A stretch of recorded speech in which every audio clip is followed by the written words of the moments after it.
এটা সারা দেশে আওয়ামী লীগের স্টলওয়ার্ট, বিশেষ করে মুজিব পরিবারের সঙ্গে যারা আত্মীয়তার বন্ধনে যুক্ত, তাদের সর্বত্রই এই ঘটনার পুনরাবৃত্তি যদি ঘটে তাহলে অবাক হওয়ার কিছু থাকবে না। সেটি হচ্ছে, এটি আরো অনেককেই হয়তো আপনার উত্তেজিত করবে পক্ষে বিপক্ষে, এবং তার ফলে চরম একটা অরাজক পরিস্থিতি সারা দেশে তৈরি হয়ে যেতে পারে, এবং সেটা পয়েন্ট অফ নো রিটার্নে যদি চলে যায় তাহলে আরেক সংকট তৈরি হওয়ার সম্ভাবনা। আর যে কাণ্ড এখন চলমান, এটি লঙ্কা কাণ্ডে রূপান্তরিত হয়ে যদি যায় তাহলে অবাক হওয়ার কিছু থাকবে না। আপনার ৩২ নম্বর যে জাদুঘরটি, সেটি আগেই ভস্মীভূত হয়েছে। সুতরাং এটা বাংলায় যেটাকে বলে মরার উপর খাড়ার ঘা, তার সঙ্গে তুলনা করা যেতে পারে।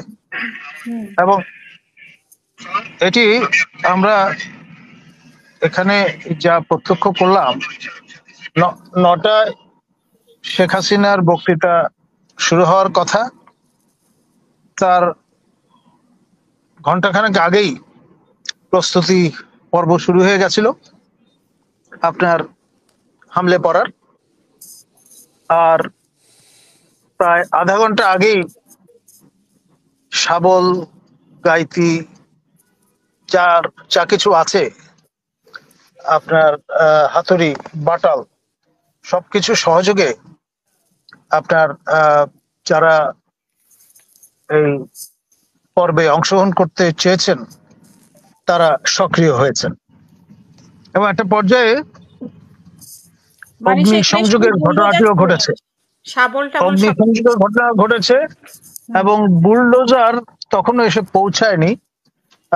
আপনার সেনাবাহিনী যখন ফকুস্থলে এসে হাজির হয়, সেখানে আমরা যতটুকু খবর পেয়েছি নিউ এলিফ্যান্ট রোড পর্যন্ত বা সায়েন্স ল্যাবরেটরি পর্যন্ত এসে হয়তো বুলডোজার পৌঁছেছে। এখন আপনার সেনাবাহিনী চলে আসার পরে এক ধরনের স্থিতাবস্থার পরিস্থিতি তৈরি হয়েছে। যারা ভেতরে অলরেডি প্রবেশ করেছিলেন তারা থেকে গেছেন, আর যারা নতুন করে ঢোকার চেষ্টা করছিলেন তারা সুযোগটা পাননি। আর একটা চরম উত্তেজনাকর পরিস্থিতি বিরাজমান, এবং আপনার এই ঘটনাটি যেটি ৩২ নম্বর সড়ক ধানমন্ডিতে প্রত্যক্ষ করা যাচ্ছিল, এর পাশাপাশি খুলনায়ও শেখ হেলালের যে বাস ঠিকানা, সেখানটাও একই রকমের পরিস্থিতি বিরাজমান। আপনার হানিফ, যিনি যুগ্ম সাধারণ সম্পাদক ছিলেন আওয়ামী লীগের, তার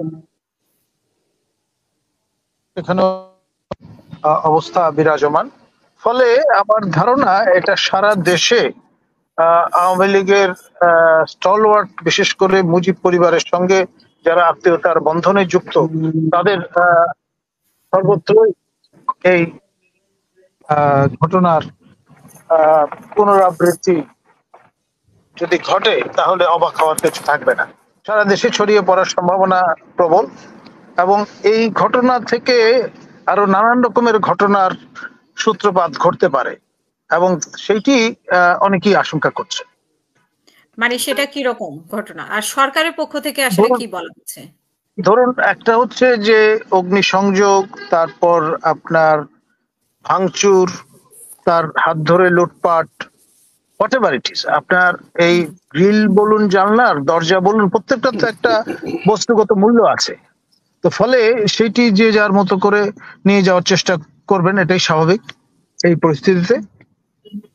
আর এর পাশাপাশি যে প্রতিক্রিয়াটি ঘটতে পারে সেটি হচ্ছে, এটি আরো অনেককেই হয়তো আপনার উত্তেজিত করবে পক্ষে বিপক্ষে, এবং তার ফলে চরম একটা অরাজক পরিস্থিতি সারা দেশে তৈরি হয়ে যেতে পারে, এবং সেটা পয়েন্ট অফ নো রিটার্নে যদি চলে যায় তাহলে আরেক সংকট তৈরি হওয়ার সম্ভাবনা থাকবে। এবং এইটার সূত্র ধরে যদি দেখা যায় যে আপনার যেমন একটা কথাবার্তা চলছে ক্যাবিনেট এক্সপানশনের, সেটি হয়তো থমকে যেতে পারে।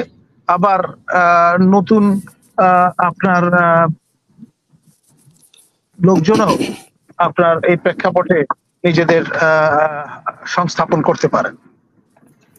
না, হঠাৎ করে এই ধরনের ঘটনা কেন ঘটলো? তারপরে সেনাবাহিনী সেখানে কেন, মানে শেখ হাসিনার বক্তব্য নিয়েই কি এই ঘটনার উৎপত্তি?